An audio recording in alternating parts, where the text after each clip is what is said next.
बस आम्हाला तेवढंच पाहिजे आणि महाराष्ट्र आम्हाला तर गॅरंटी आहेच, परंतु तमाम महाराष्ट्रातल्या सगळ्या जनतेला विश्वास आहे की देवेंद्र फडणवीस साहेब यात कोणालाही सोडणार नाहीत। जो सापडेल तो बिनभाड्याच्या खोलीमध्ये जाईल आणि फासावरती सुद्धा जाईल।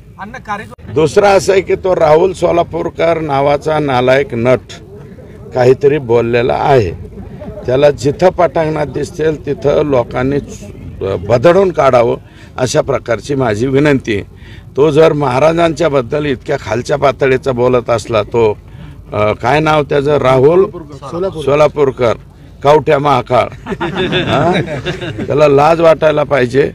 अतिशय चुकीच्या पद्धतीने महाराजांच्या बद्दल आणि असे महाराजांचा इतिहास विकृत करणाऱ्या अवलादी महाराष्ट्रामध्ये पैदाच कशा होतात हे माझा प्रश्न आहे।